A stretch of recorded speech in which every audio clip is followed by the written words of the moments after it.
Bismillahirrahmanirrahim. Assalamualaikum warahmatullahi wabarakatuh. Alhamdulillahirabbil alamin. Assalatu wassalamu ala asrafil anbiya'i wal mursalin wa ala alihi wa ashabihi ajma'in. Amma ba'du. Inna astaqal hadisi kitabullah wal khairu hadi Muhammad sallallahu alaihi wasallam wa syarrul umuri muhdatsatuha fa inna kulla muhdatsatin bid'ah wa inna kulla bid'atin dhalalah wa kulla dhalalatin finnar. Al-ayah. Teman-teman yang dirahmati oleh Allah Subhanahu wa taala, tiada kata yang indah yang patut kita panjatkan kepada Allah Subhanahu wa taala selain rasa syukur kita kepada Allah Subhanahu wa taala, yang mana pada detik ini Allah Subhanahu wa taala masih memberikan kita kesempatan, masih memberikan kita kemudahan, sehingganya kita masih bisa menjalani kehidupan ini dengan keadaan sehat walafiat. Salawat beserta salam tak lupa kita sanjungkan, agungkan kepada suri toladan kita, the best and the best man, seorang pemimpin yang tidak berdasi, seorang direktur yang tidak bergaji, seorang guru tanpa sertifikasi, seorang pejabat tanpa reformasi. Ialah kekasih Allah, berpangkat Rasulullah, bertitel Nabi Allah, putra Abdullah wa Ummu Aminah. Tidak lain dan tidak bukan ialah baginda kita Nabi besar Muhammad sallallahu alaihi wasallam, yang mana kita semua rindukan syafaatnya. Semoga kita semua yang menonton kali ini mendapat syafaat dari Rasulullah sallallahu alaihi wasallam. Amin ya rabbal alamin. Teman-teman yang dirahmati Allah Subhanahu wa taala, pada kesempatan kali ini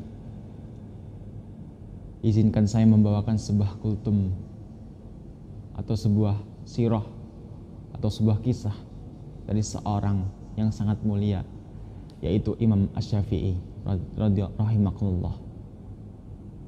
Teman-teman yang dirahmati Allah Subhanahu wa taala, perlu kita ketahui bahwasannya Imam Asy-Syafi'i adalah imam yang sangat cerdas. Imam yang sangat cerdas. Beliau dapat menghatamkan Al-Qur'an sebanyak 60 kali dalam bulan Ramadan. Dan Imam Syafi'i ini adalah imam yang mampu menghafal Al-Quran dalam umur 7 tahun. Teman-teman yang dirahmati Allah Subhanahu wa taala, pada kesempatan kali ini saya akan membawakan kisah Imam Syafi'i ketika Imam Syafi'i bertemu dengan seorang perampok. Pada saat itu Imam Syafi'i rahimahullah pergi ke Madinah untuk mencari ilmu kepada Imam Malik. Sebelum Imam Syafi'i berangkat pergi mencari ilmu kepada Imam Malik, Imam Syafi'i ini pun meminta restu kepada ibunya. Wahai ibu, Imam Syafi'i ingin pergi ke Madinah bertemu dengan Imam Malik untuk mencari ilmu kepada Imam Malik. Tapi dengan berat hati ibunya pun tidak menyetujui rencana Imam Syafi'i ini. Karena Imam Syafi'i ini sangat ingin sekali mencari ilmu, akhirnya ibunya pun menyetujuinya. Lalu ibunya memberikan kepada Imam Syafi'i bekal, yaitu uang sebanyak 400 dirham. Ketika Imam Syafi'i berangkat bersama rombongannya menggunakan kuda dan unta, pada saat istirahat di sebuah kabilah, Imam Syafi'i pun bertemu dengan seorang perampok,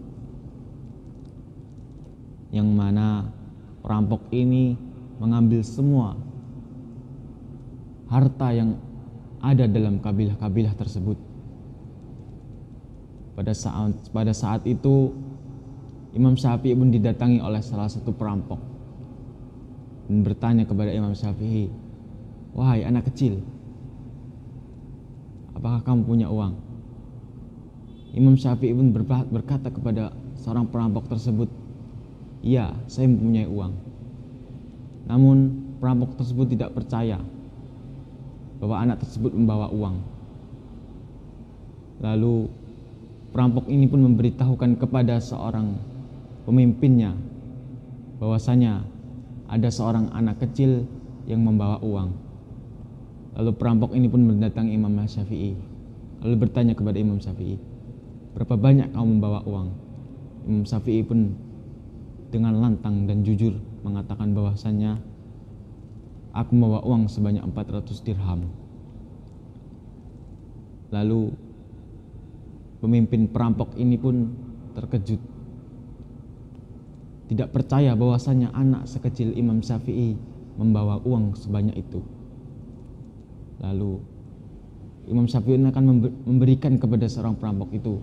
Namun perampok ini pun berkata kepada Imam Syafi'i, "Wahai anak kecil, kamu kan tahu bahwasanya uangmu akan saya ambil." Imam Syafi'i pun tahu bahwasanya uangnya akan diambil oleh perampok tersebut.